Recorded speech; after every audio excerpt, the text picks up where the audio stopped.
Tommy Robinson is in Israel, and he was shown footage of some of the October 7th massacre.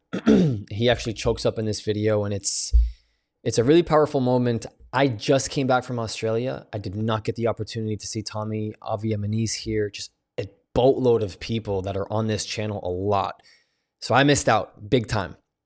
Tommy, in my opinion, is spearheading a lot of the movements around the world right now for people to mobilize and get in the streets and say that they are tired of what is happening in their own countries. It's not just about Israel, but he came here. And so let's take a look at this video. If you're brand new to this channel, welcome. I'm the other Barak, and I'm coming to you live and direct here from the Holy Land in Israel. Boy, oh boy, did I miss it here, but I am really fucking jet lag.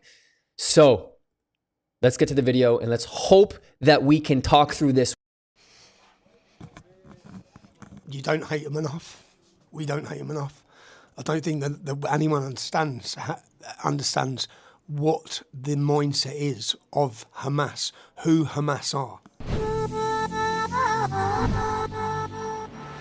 I'm about to watch now the tunnels that were found under, is it Shifra Hospital, which is in Gaza. So remember, we always see on the news, and all the accusations are that Israel's bombing hospitals or bombing schools. Hamas, the video I've just watched of Hamas butchering their way through and massacring innocent civilians, and the joy they're getting whilst doing it, those same Hamas fighters are stationed under the hospital. Yeah. So when Israel goes to war to get their people back, or to fight this evil jihadi group, then they station themselves under the hospitals. And many of the doctors and many of the survivors and many of the hostages were brought into those hospitals. So many of the doctors are part of the Hamas. When we hear the figures of how many people have died, it's from Hamas. So to understand how they have to fight this war, that's on their border, that's next door. Yeah, that's next door. And the video I've just watched, which I think everyone should have to watch that video. Anyone waving a pro-Palestinian flag, anyone on a demonstration in London, any politician supporting them, anyone that was calling for a ceasefire should have had to watch that video of what this community and what this country and their people had to go through, and actually witness what they went through. Yeah, and everyone should have had to seen that. And the sickest thing is the joy in the people doing it, the joy in celebration, and the calls to Allah whilst they're doing every single second of it. So yeah, and now I'm going to see the tunnels, because the tunnels is a big... Just pay attention very closely to what he just said, is the calls to Allah. Ladies and gentlemen, these Islamists, these fucking Islamists are literally killing Jewish people and Israelis in the name of God. Excuse my language, but when I say fucking Islamists, it's not me being anti-Muslim, Islamophobic. Like, one of my best friends in high school was Muslim. Literally all my closest friends in the world are not Jewish, right? But when they do this in the name of Allah, that is a massive red flag and an indicator for people to understand that this is a religious war for them. Problem. It's a massive problem, because you're not fighting an army that put on a uniform. Yeah, that's not who Israel are fighting. They're fighting a guerrilla warfare army who base themselves inside civilians, inside schools, underground, and that's how they behave. Yeah. So how do you fight them? How do you fight them? And we hear so much. You hear all the accusations of genocide and genocide. More people are killed in Yemen. No one wants to talk about it. No one wants to talk about it. So how many people have been killed in Nigeria now in jihad? This is the same enemy. It's the same enemy that's done this to Israel. It's the same enemy that's doing it in Nigeria. It's the same enemy across the world. Yeah. How do they fight that war? So this is a major point. The tunnels are a major point. So there's an army underground in tunnels under a civilian population. How do you fight them? It's an entire underground network of tunnels. And I guess this is the first time the Israeli military have got access to understand what's happening. And this is the sort of tunnels, this is the reason why they couldn't find many of the hostages, because they're in underground networks like this. It's a walkthrough, yeah, you're seeing the soldiers walk with the cameras. They're getting to the end now, look, and there's just so many different directions. Where's this going up into a little hole? And then now there's a little set of stairs in the tunnel underground. There's water running down, so there's water leaking, but there's like a makeshift staircase where they're now going up the levels. Look, and now it's lit up. Look at the scale of these tunnels. They're like a little rat's nest full of little Hamas rats. And now this tunnel's coming up into, where is this? We've come out of the tunnel, that's into probably the hospital. Wow. It's just so it shows you the sheer scale and the size of the underground networks. And what people need to realise is when you're seeing a hospital was bombed, Hamas's headquarters is underneath the bloody hospital.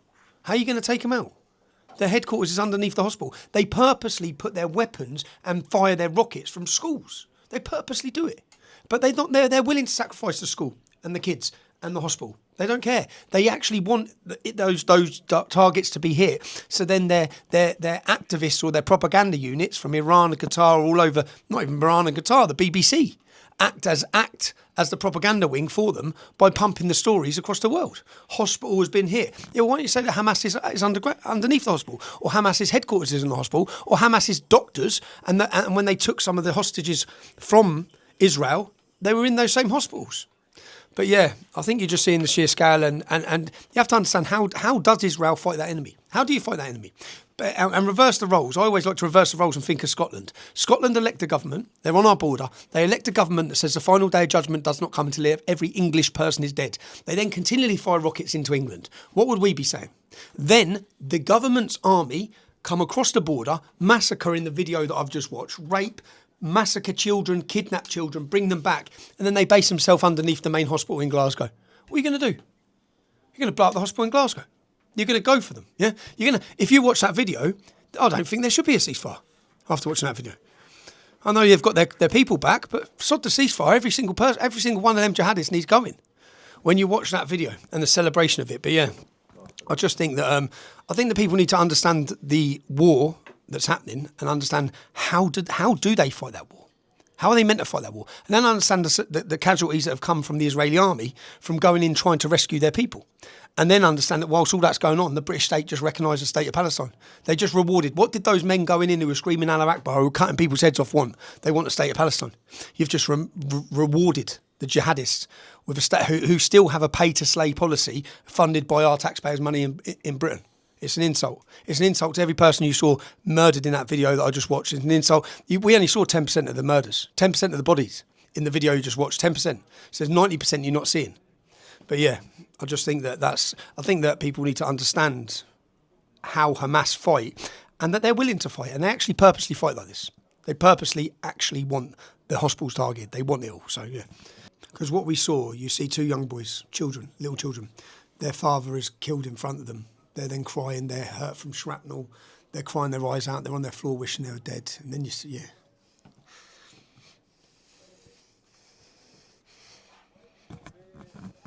You don't hate them enough. We don't hate them enough. I don't think that anyone understands what the mindset is of Hamas, who Hamas are. And that must, it's an incredibly frustrating thing if you watch that and you understand that they're celebrated in our capital city. And whilst they're celebrated, the police didn't enforce any law against them celebrating. Prescribed terrorist organisations were continually celebrated every single Saturday for a year after that.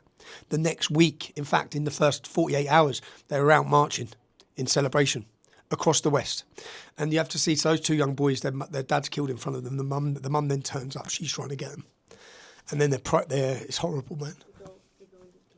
They go into the kitchen, yeah, they're hurt, and the jihad is just standing there, sipping Coke, sipping a bottle of Coke. The kid's on the floor, and then the little boy's trying to help the other boy. The other boy's lost his eyesight in one eye, and their little brother's trying to help, the big brother's trying to help him. Yeah. I just don't think that when you hear, when we hear or you see the news or you see the media, you see the portrayal given. You need to watch those videos, and you need to understand what the people living here in these civilian areas face, because the people just over that fence in the neighbourhood next door, which is what you can see how close it is. There's no big fortified separation. There's just a little fence, and there's a mile. Yeah, and then you understand how those people think. You know the Blackland Theatre. You know Nice. You know the Manchester Arena bombing. You know all the attacks on Westminster Bridge. Do you know all the Al Qaeda attacks? All of these are the same mindset. But there's an entire army, an army. We've got handfuls of these successful terror attacks. There's an army, or there was an army. Thankfully, many of them have been killed. But there was an entire army stationed on that border, on that border, on that border, that wished to come into this country and rape and pillage their way through if they were successful. And they were successful on October 7th. But yeah, I think everyone should have to watch that film. I have not seen a lot of that footage. I'm not sure if I could. You know those videos that pop up randomly on your Facebook feed? I don't know how many of you use Facebook, but it'll be like these terrible, terrible videos of animal abuse. Like I quickly turn off my phone, I drop it, I try to like go like I try to just get it out of my system because I really can't stomach that stuff. I know that I wouldn't be able to stomach what that body cam footage shows. I'm just telling you, it wouldn't be something that I could unsee. You could even see somebody like Tommy, who's just like this little, he's like a fucking, you know what I mean? Like a beast. Like he's a thug who gets shit done and speaks a lot of truth, but he's fucking lethal. You see him break down, and I think it kind of speaks volumes as to what really that footage is about. And if you've seen it, I guess not good for you, because it's like I'm not giving you credit. I'm impressed. I've seen the VR footage. I've seen what the tunnels look like from the VR perspective. It's not even close to probably what that footage shows, which now that you can see somebody like Tommy Robinson breaking down, you can maybe understand why Israel has chosen not to publish that fucking footage. Right? That's a private space that they cannot open up to the public for the families, the safety of those families.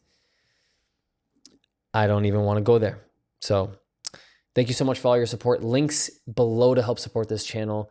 Here's a note from me. Here are 4 ways you can help us grow if you believe in our mission. On Buy Me a Coffee and PayPal, you can directly contribute to helping this message grow and reach more people across the world. If you want to join the inner circle, join our Patreon with different tiers, and of course, our Discord community, which is free with people from all across the world. The links to every single one are in the description. And last but not least, to the other Barak community, I love you. Ani ohev otchem. I'll see you guys next time.